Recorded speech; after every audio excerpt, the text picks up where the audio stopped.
Welcome to the Wife Stories YouTube channel. New video every day, and don't forget to subscribe.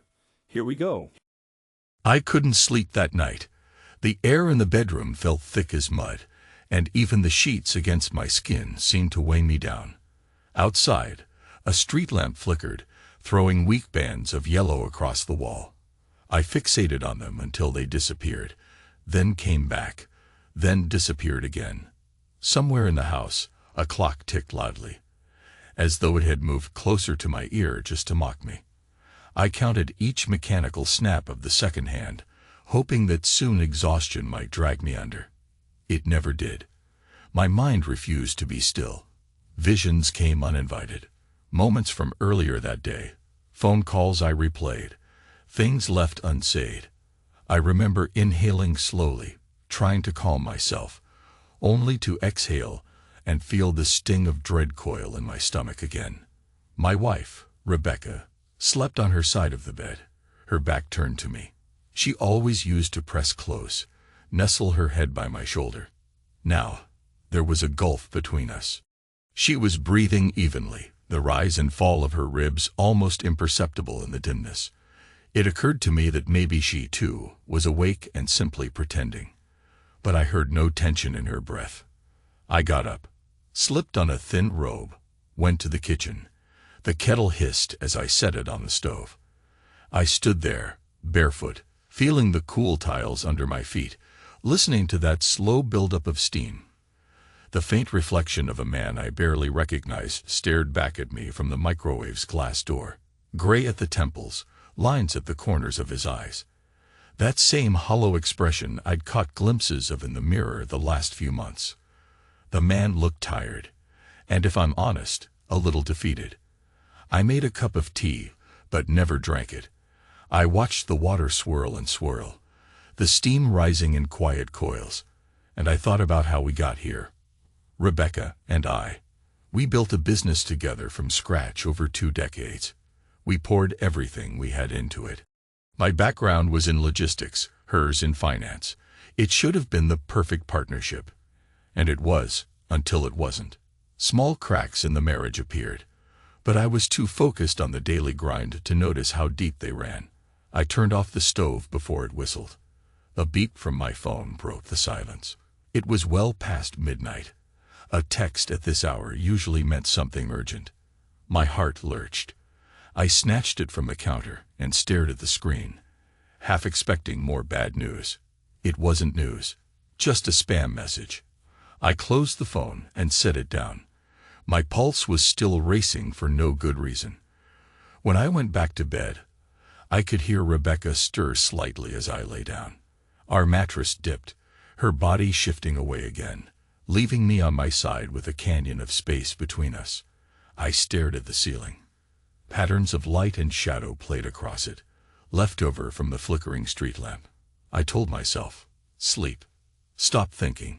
But there was a quiet voice in the back of my head, telling me that soon everything would change. I didn't know how right I was. In the morning, the alarm woke me at 6. Rebecca was already in the shower. I dressed methodically. White shirt, charcoal trousers. My suits used to fit me better, but I'd lost weight recently. Stress, I suppose. I looked in the mirror, tying my tie with slow, precise gestures, as if preparing for some kind of solemn ceremony. My eyes seemed dull. Even the lines in my face looked sharper. I thought, another day, John. Another day to hold it together. Breakfast was quiet. I managed 2 sips of coffee, half a piece of toast, while Rebecca checked something on her phone. She typed rapidly. I saw the tension in her brow, and the swirl of irritation I'd felt during the night returned. There was no casual conversation about weekend plans or client meetings, just the scraping of plates, the squeak of her chair as she pushed it back. Busy day, she announced, not quite looking at me. I nodded. Same. She left a moment later, heels clicking across the floor, leaving me there with my half-finished toast. Usually, we'd drive together to the office, but that routine had changed. She said it was more efficient for us to commute separately, attend different meetings. I never believed that, but it felt pointless to argue. I got in my car, let the engine idle for a second. The radio cut in with the news, something about a local politics scandal. I turned it off. I didn't want to hear about betrayal. My mind had enough of that. Instead, I watched the neighbor's dog trot across the street, chasing a squirrel, and felt a pang of envy for the creature's single-minded focus. At the office, I forced myself to greet the staff with my usual nod.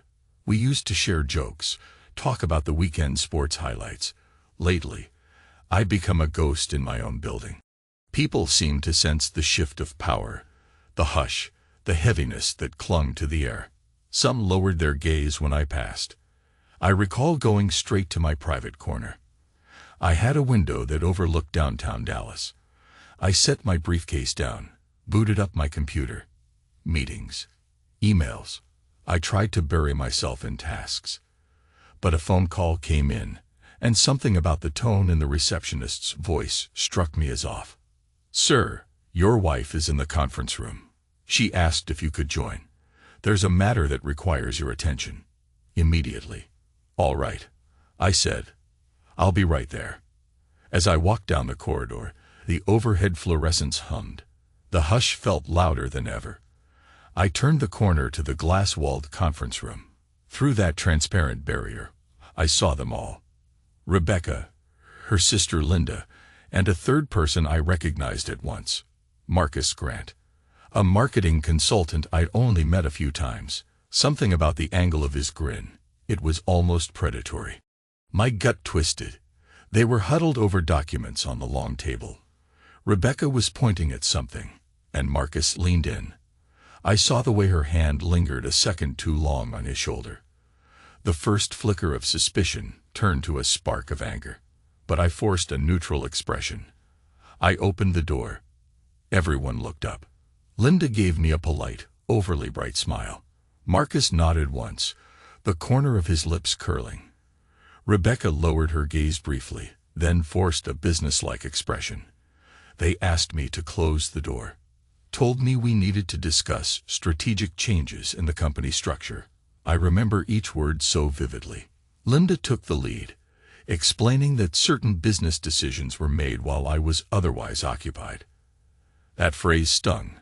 My own sister-in-law, someone I trusted to help temporarily. Now she spoke with a rehearsed confidence. She used words like synergy, reorganization, realignment. Rebecca sat quietly, letting Linda and Marcus do most of the talking. "John," Linda said, "the board has decided that your continued presence in day-to-day operations may not align with the current strategic vision. We've prepared a letter, your severance package. This is not personal. It's business." She slid an envelope toward me. I looked at the neat typed lines stating that I was relieved of my duties effective immediately. My name spelled out in black and white, as though I were some obsolete employee they could simply discard. I didn't say a word. Not at first. I lifted my eyes to meet Rebecca's. She didn't hold my gaze. That moment was perhaps the worst. I saw the flicker of guilt, but then she steeled herself. Her voice was almost too calm. "It's better this way," she said. "For everyone." I blinked. That was all I could manage, that single disbelieving blink. I could feel the muscles of my jaw clench, but a part of me couldn't even muster outrage. It was like being at a stranger's funeral, unable to process the magnitude of loss. "All right," I said at last, my own voice barely louder than a whisper. "You've thought this through."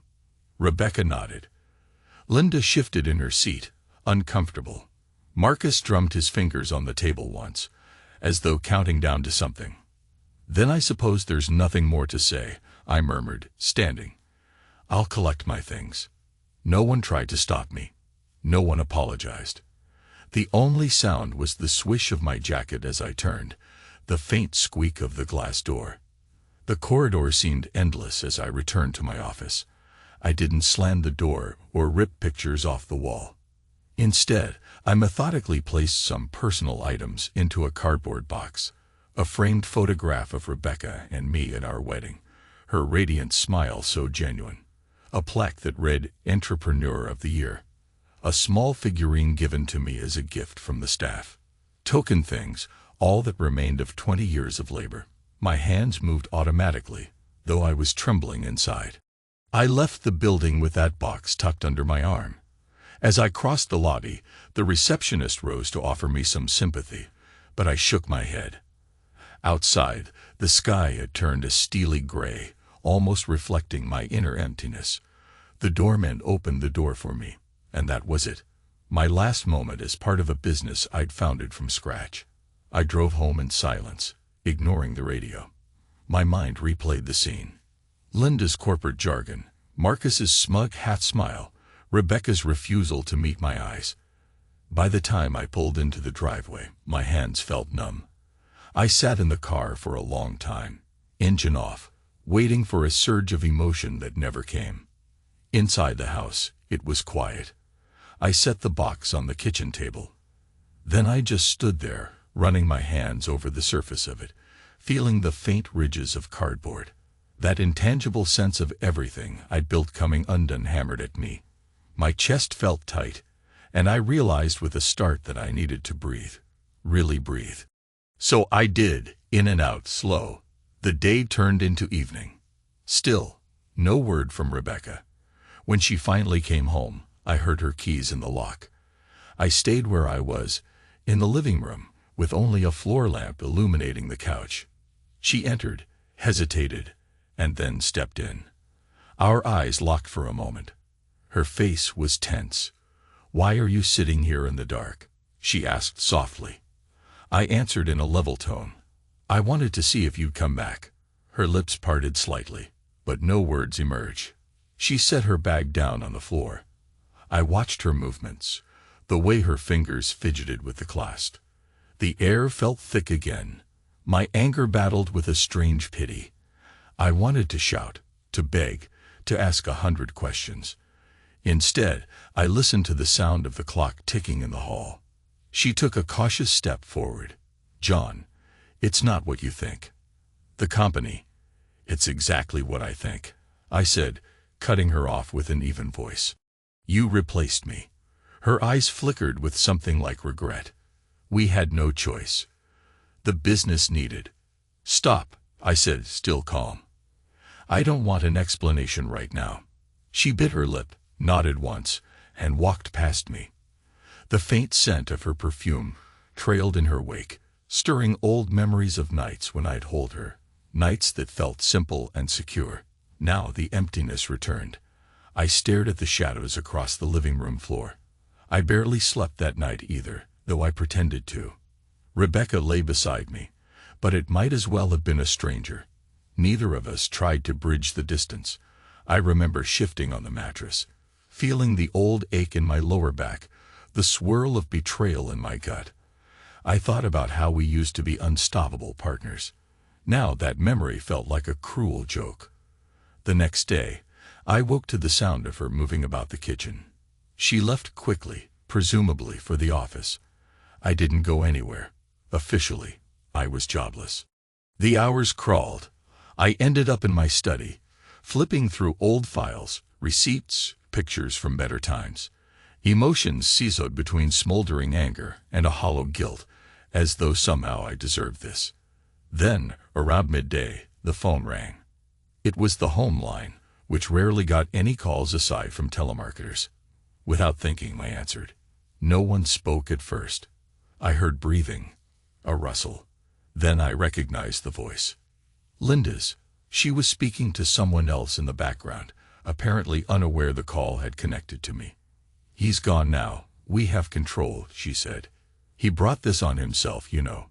Marcus and Rebecca just couldn't keep waiting. He was in the way. My heart hammered. I froze, foam pressed to my ear, unable to form words. Linda's voice carried on, muffled, as though she turned away from the receiver. Then I heard a beep, and the line went dead. I realized she must have dialed our number by mistake while intending to phone someone else. My hands shook. I sank into the chair, phone slipping to the floor. For a long time, I just stared at the pattern in the rug, replaying Linda's words in my head. He was in the way. My wife was tired of waiting. So it wasn't just business, it was personal. About me. A wave of nausea struck me. I swallowed hard, stifling the urge to be sick. That was the moment I truly grasped that everything I believed about my marriage had been a lie. Or, if not always a lie, then at least undone by a deeper treachery. I marched up to the bedroom. I needed something, an anchor, a place to gather my wits. But as I entered, my eyes fell on Rebecca's dresser. A silky nightgown lay folded on the top. I had a sudden image of her wearing that, but not for me. With him. Marcus. That was the moment rage and heartbreak fused inside me. I didn't smash anything, didn't tear the place apart. Instead, a kind of terrible calm settled over me. I took out a piece of paper, a pen, began writing. Each word felt like chiseling into stone. I know what you did. I'm giving you one chance to fix this. Bring things back. Undo what you've done. If you care at all, if there's a shred of decency left, make it right. I folded the letter, wrote her name on it, and left it on her desk. It wasn't a threat, exactly. More like a final plea. I set my wedding ring on top of the note. Then I walked out of the house, ignoring the roaring in my ears. Asterisk, asterisk, asterisk. I spent that night in a motel off the highway. The neon sign outside flickered through the dingy blinds, painting the worn carpet with pulses of red. There was a stale odor in the air, cheap disinfectant and regret. I couldn't bring myself to eat.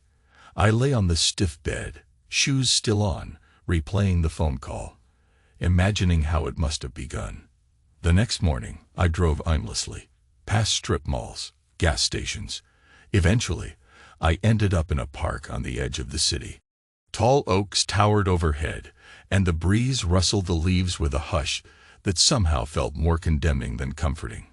I sat on a bench, phone in hand, trying to decide if I should call her. Perhaps she'd read the letter by now, realized her mistake. Pride or foolish hope kept me from dialing. Instead, a text came from her. "Where are you?"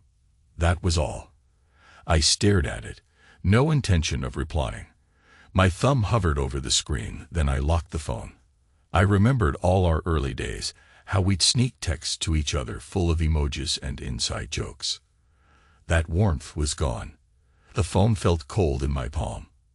As the day wore on, I asked myself, could I simply vanish from her life? From the business? Let them have it all. But a seething sense of betrayal flared in my chest. I found my mind drifting to Marcus. That slick consultant who had insinuated himself not just into the company, but into my wife's affections. The more I thought about him, the more I realized I had to see it for myself. My rational side pleaded with me not to do anything drastic, but the old primal side of me demanded the truth, no matter how painful. I went back to the office building. Security recognized me, albeit reluctantly, and I told them I was there to collect a few leftover items. They allowed me through after a brief hesitation, perhaps not updated on the full details of my termination. I took the back stairs, avoiding the main lobby, climbed to the floor where my company was. The corridor was subdued, the hush of an afternoon lull. I walked quietly, like a thief in the shadows of what used to be my domain. Near the executive suites, I heard muffled voices. One was Rebecca's. The other was undeniably Marcus's, that smooth baritone with a slight Californian lilt. They were in her office. The door was partially ajar. Something in me twisted, a raw mixture of curiosity and dread. I stood a moment, gathering the courage to step forward. And then I saw them through the gap. The sight of her leaning against the desk, Marcus pressed to her, was like a punch to the gut. She had her arms around his neck, and their lips met with an unmistakable hunger. My mind should have raced, but it felt frozen. Time slowed. I heard her soft gasp, saw the tilt of her head as she leaned into him. A low moan, one that once belonged to me. I fought the urge to burst in. I was trembling so violently that for a second, I worried they'd hear the rattling of my teeth. But the blood pounded in my ears, drowning every sensible thought. An erotic undertone radiated from the two of them.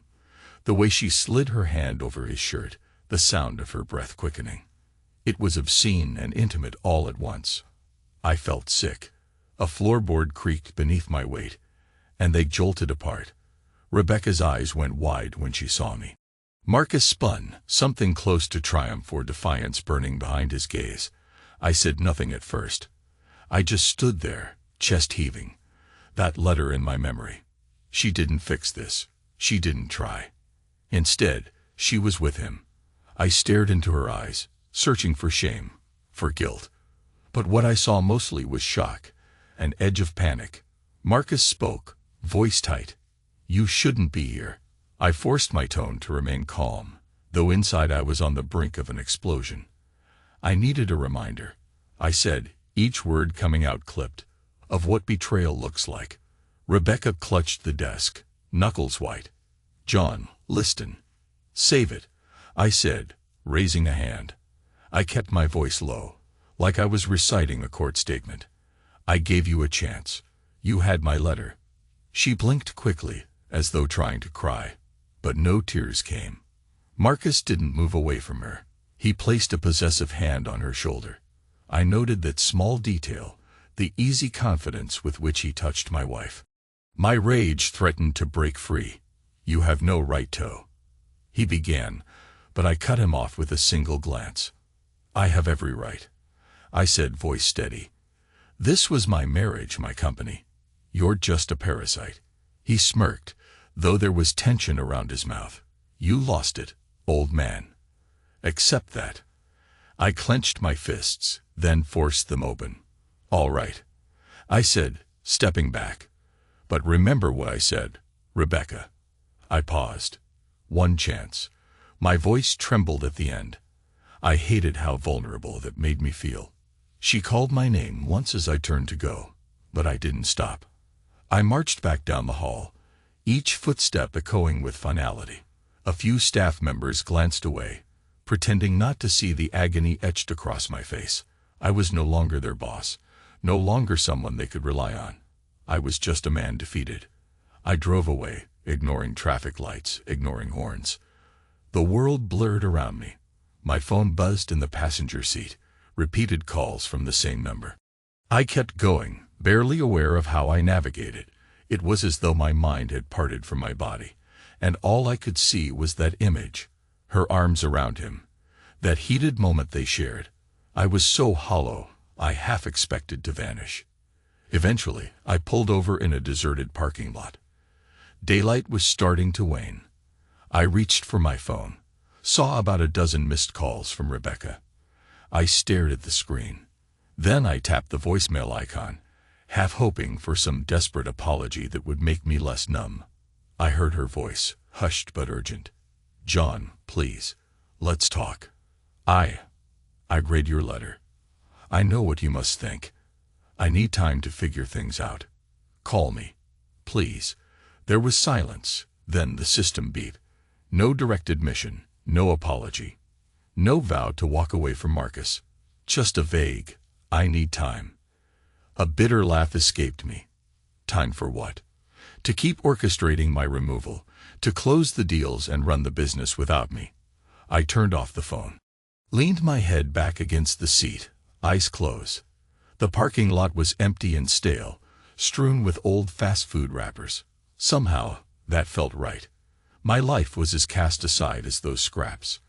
I don't know how long I stayed there, drifting between hatred and despair. A new thought seeped in. Maybe I should end it. Just drive off a bridge or into a wall. End the pain once and for all. That black notion nestled in me like a parasite. It sounded dangerously close to relief. It might have happened, too, if not for a single memory. The day we started the company. The handshake, the vow we made to stand by each other. And as that memory surfaced, I realized that ending my life would be letting them win. Letting them feed off my downfall. No, if nothing else, I owed it to myself to endure. I gripped the steering wheel. My nails dug into my palms, fueling me with a jolt of clarity. I whispered to no one, "I'm not done." Then I turned the key in the ignition and drove. Asterisk, asterisk, asterisk. The next morning, I decided to face them all. Not just Rebecca, not just Marcus, but the entire staff, the board that had somehow gone along with this. I'd show them the measure of the man they'd tried to destroy. I arrived at the office again, uninvited, carrying an odd sense of calm. A few employees parted ways in the corridor, as though I were a specter. This time, though, I walked with purpose, straight to the main open workspace. People stopped their tasks, eyes turning in my direction. I spoke in a resonant, controlled tone, as if delivering a verdict from the bench. "I want to thank you," I began, "for all your loyalty, your honesty, and your transparency these past years." Confusion rippled among them. A hush fell. I felt the presence of someone behind me. Likely Linda, maybe Marcus. I continued, "I appreciate every sacrifice, every hour of hard work. I never asked for illusions, never asked for you to love me. Only that you stand by what's right." My voice tightened. Clearly, that was too much to ask. I turned slowly, saw Linda behind me, her posture rigid. Marcus hovered at her side, scowling. Rebecca wasn't there yet, which somehow felt fitting. I let my gaze travel around, meeting the eyes of each coworker who used to greet me warmly. They were shifting uncomfortably. Good. Then I stepped away, giving them no chance to respond. I made my way to the elevator, pressed the button for the top-floor executive suite. Perhaps it was foolhardy, but I needed to see this through. The elevator doors opened onto the plush hallway. I strode to the office that used to be mine. Unsurprisingly, it was locked. Instead, I found the next best thing. Rebecca's corner suite. Inside, she wasn't alone.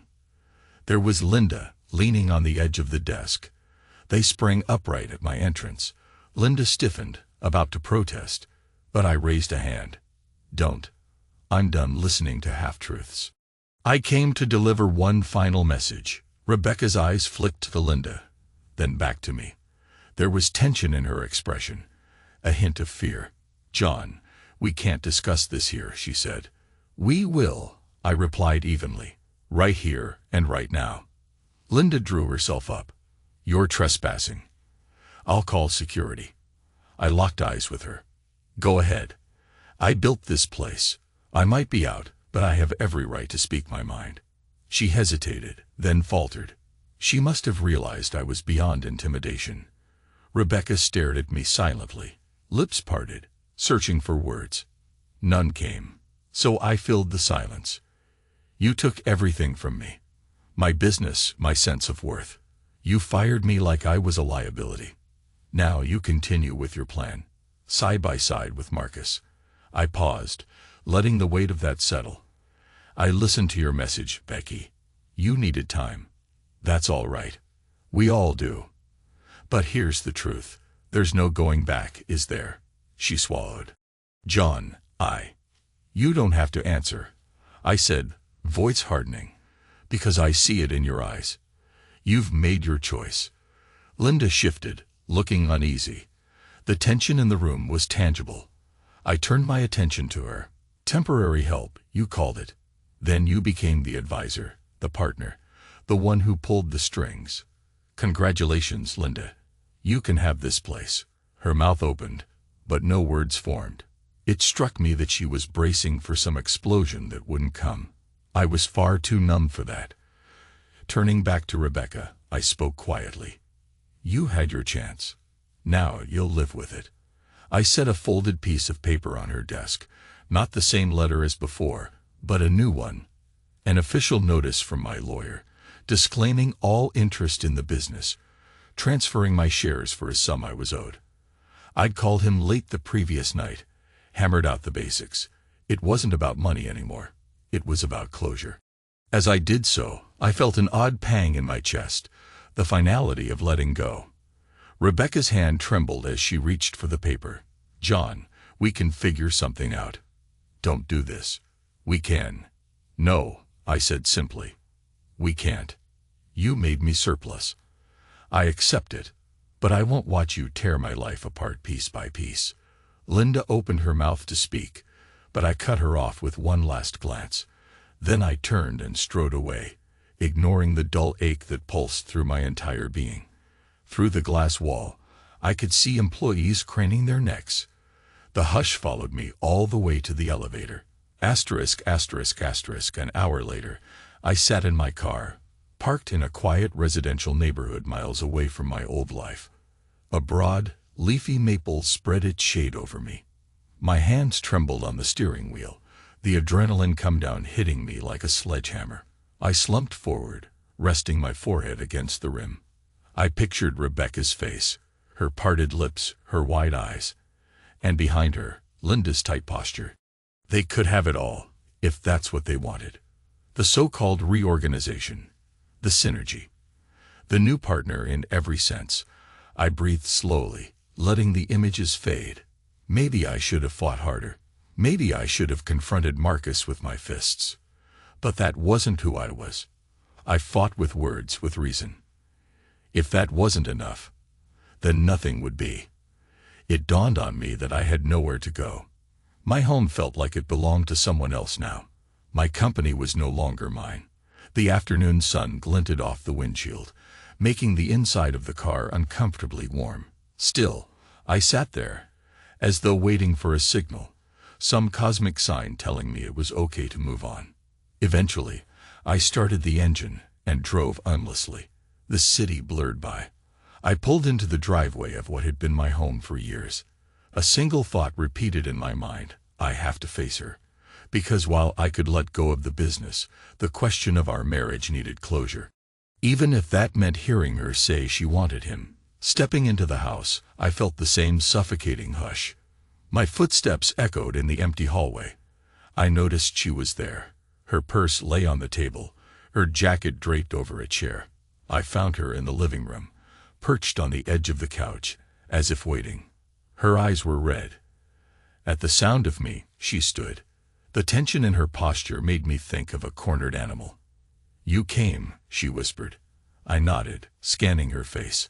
I could see traces of tears. "Speak," I said, voice quiet but firm. She swallowed, then began haltingly. "I don't know where to start. John, I never wanted it to end like this. But after so many years, I felt trapped. Not by you alone. By the weight of all our responsibilities, which you decided to share with Marcus," I said flatly. She flinched. "It happened gradually. I didn't set out to hurt you. But he offered something I thought I'd lost: excitement, a sense of possibility. And Linda encouraged it. It wasn't a question." She nodded, tears glistening. "Yes, she told me I deserved more.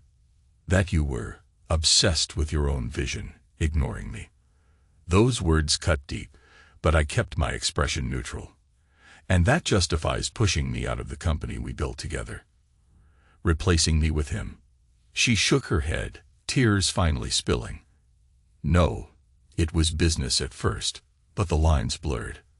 I was angry with you for shutting me out. Then Marcus stepped in, offered solutions. God, I don't have an excuse." Silence grew between us. I watched a tear slide down her cheek, felt my own heartbreak intensify. But it didn't lessen my anger or my sense of betrayal. I thought about how I'd once cherished every line of her face. Now I saw a stranger. She took a tentative step forward. "John, I'm sorry," she whispered. "I never should have let it get this far." I responded in a measured tone. "I gave you one chance, in writing, to come clean, to undo what was done. Instead, you doubled down." Her face contorted. "I know. I was afraid. I kept telling myself we'd find a solution later. Then it was too late."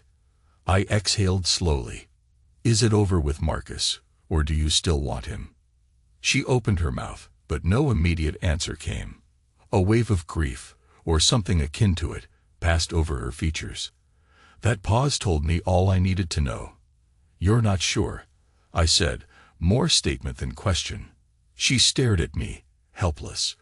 The stillness stretched, and I felt a final piece of my heart crumble. "Then there's your answer," I murmured. She grabbed my arm. trying to close the distance. "Don't leave. Please. I need more time." I pried her hand loose gently. "Time for what?" "Another chance to push me aside while you figure out how to keep him around." "I don't know," she said, tears streaming now. "Everything is so tangled. My emotions, the business, the history we share." "I do know," I interrupted, voice steady. "You've made your choice by not choosing." Her lips trembled. She sank onto the couch, head in her hands.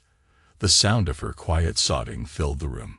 Once, I would have gone to her, wrapped her in my arms, told her we'd figure it out. But those days were gone. A part of me wanted to comfort her still, a reflex of old love. Instead, I stood rigid, letting the moment pass. I inhaled, forcing calm. "I'll pack a few things and leave tonight. This house, I can't stay here." She looked up. Fear flashed in her eyes. "Joan, there's no marriage left," I said simply. "Maybe we'll finalize that in court. I'm sure Linda can guide you." Bitterness tinged my words, but I kept them measured. "Or Marcus." A small, strangled sound escaped her. She reached out as though to beg me one last time, but I turned and headed for the bedroom. I could still hear her ragged sobs as I pulled a suitcase from the closet. It felt surreal, folding shirts, socks, stuffing them into a bag, while the woman I once loved fell apart in the next room. Part of me wanted to reassure her, but the larger part knew it was too late. She had become something else, or maybe I had.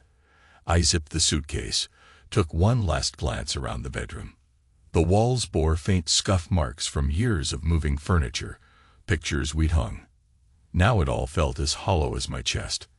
I said nothing as I walked out, half expecting her to block the door, but she didn't. She was on the couch, knees drawn to her chest, eyes swollen. I paused near the entryway. The same clock that had tormented me at night now ticked in broad daylight. My suitcase handle squeaked as I gripped it. The overhead light flickered for a second, making the shadows dance. Then I stepped outside and closed the door softly behind me. I found a small apartment across town the next week, a short-term rental. It was furnished in the blandest way possible. Neutral colors, nondescript art on the walls. It suited me fine. Every day felt like walking through a fog.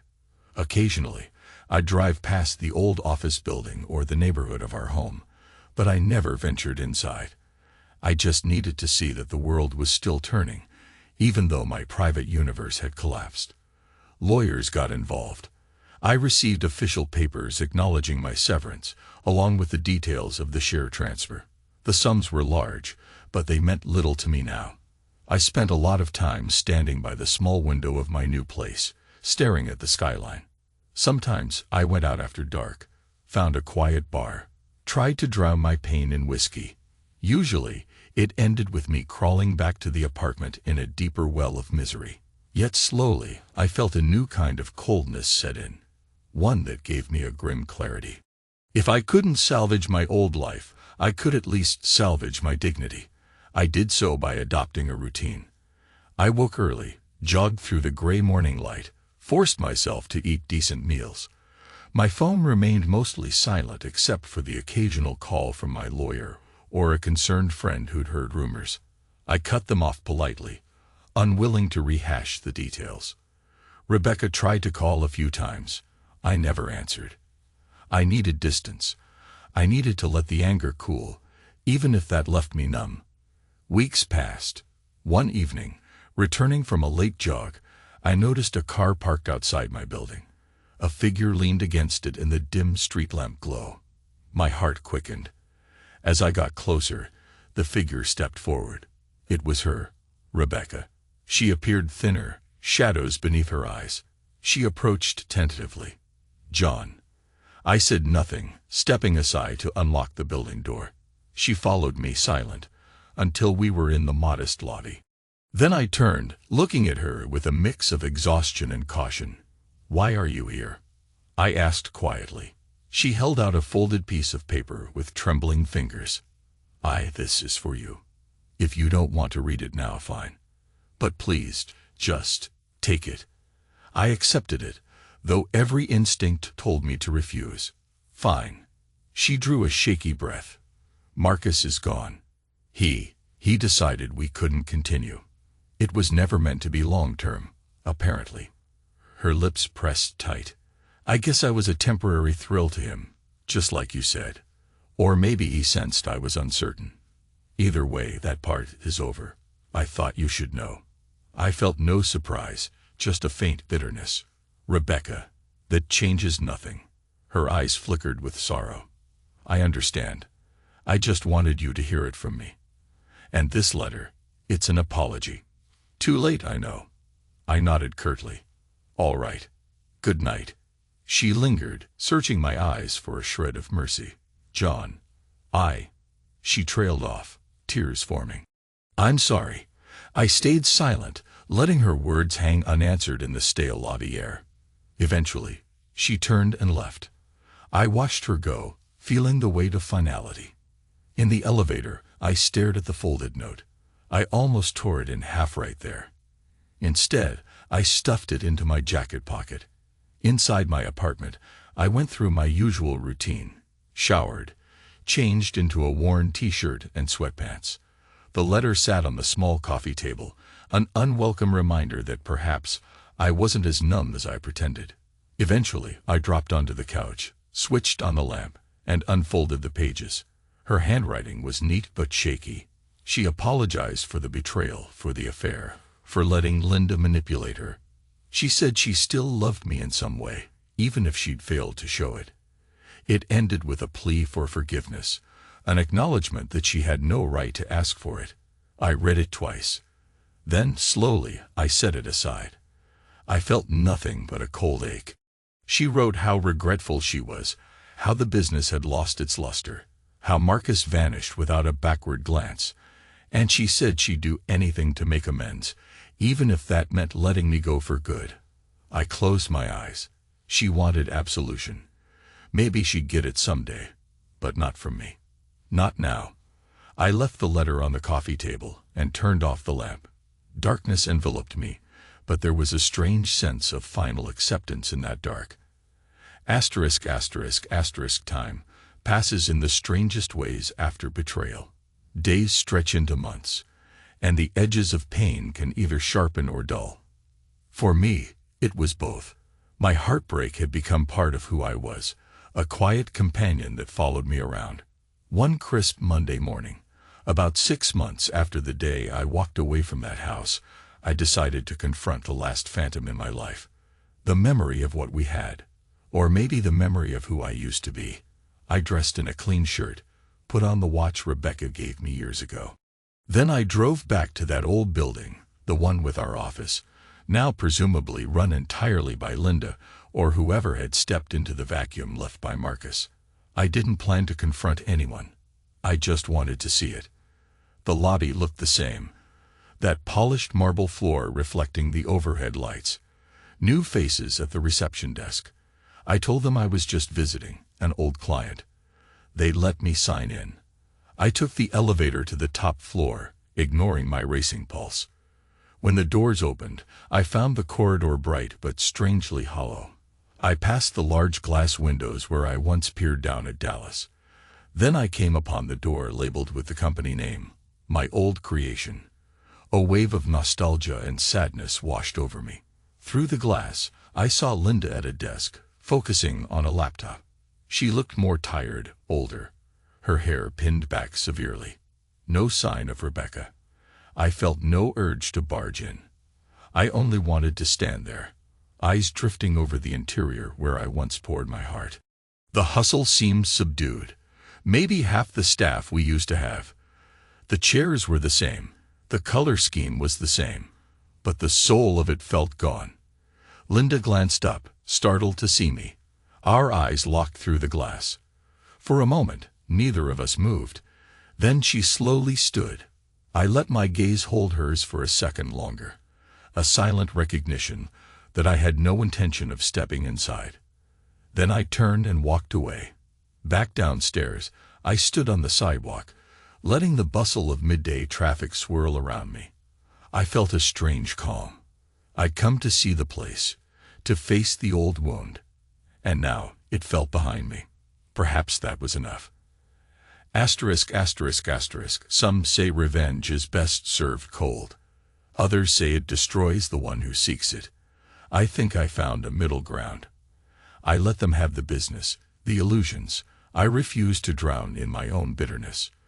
By stepping away, I forced Rebecca and Linda to confront what they'd done. That was my revenge, making them live with their choices. That evening, I drove to the old home, that big house that used to defy my dreams. The lights were on. I parked across the street, behind an overgrown hedge, and just watched. Part of me wondered who lived there now. Rebecca alone, perhaps. Marcus was gone. Linda might be around, but who knew? The windows glowed with a soft warmth, like a painting of domestic tranquility. Yet all I felt was a chill, as though I were standing in a winter wind. I stayed a few minutes, not daring to approach. Finally, I whispered to the silent street, "I'm done," letting the final shards of heartbreak melt into the night. Then I drove away. Asterisk, asterisk, asterisk. Life didn't magically improve the next morning, but I felt a subtle shift, as if a crushing weight had lifted. I took small steps, found a new business opportunity consulting for a logistics startup. I immersed myself in reestablishing my professional identity. Over the following weeks, I signed a lease on a better apartment, one with a view of a modest park. I made sure the furniture was comfortable, not lavish, a reflection of my new mindset, practical, calm. Every once in a while, thoughts of Rebecca would sneak in, especially at night. Memories of her laugh, the softness of her hair on my shoulder, or that day in the boardroom, the letter, the heartbreak. Sometimes I'd catch myself smiling at an old recollection or cursing the ghosts of what might have been. I accepted that those memories were part of me. I didn't fight them anymore. About a year after I first walked out, I received notice that our divorce was final. Irreconcilable differences. The boilerplate language stung, but I felt no tears. I filed the papers away. I didn't even open the letter she enclosed, presumably another attempt at closure. It was enough that we were officially done. Asterisk, asterisk, asterisk. One night, I found myself on the balcony of my new place, gazing at the city lights. A crisp breeze blew, carrying the scent of cut grass from the park below. The stars were faint behind the glow of the skyscrapers, but I knew they were there. I thought of everything that had happened, the betrayal, the heartbreak, the nights I considered driving my car off the road. Here I was, still standing, still breathing. The kettle whistled inside, jolting me from my thoughts. I stepped in, turned off the stove. The old me might have let it scream for a while. But that man who woke at night, staring at shadows on the ceiling, felt distant. In the silence of my new kitchen, with a single mug and a single spoon, I found a small, unexpected peace. My chest still ached with the memory of what had been lost, but it was a bearable ache. I took my tea to the balcony and leaned on the rail, letting the steam warm my face. The city hummed below. I closed my eyes, inhaling slowly, letting out the breath in a long, deliberate exhalation. Once, I believed that my life was inseparably tied to Rebecca and that company. Losing both had nearly broken me. Yet here I was, forging a path through the rubble. A cold gust swept by, ruffling my hair, sending a prickling chill across my skin. I remembered thinking, not long ago, that cold was an emotion too, a form of emptiness or a protective shell. Maybe it's more than that. Maybe it's the clarifying shock that reminds us we're still alive, that we can feel, that we can keep going. I smiled grimly. And in that moment, I understood. Sometimes, survival itself is the real revenge. And maybe that was enough. I listened to the city's heartbeat and sipped my tea, content to let the night wrap me in its silent acceptance. I had no illusions that the pain would ever fully vanish, but it would fade, slowly, leaving scars that told a story of betrayal, heartbreak, and ultimately, a man who refused to vanish in the face of it all. And so, I live with myself, She lives with hers, a fair exchange, perhaps the only honest one left.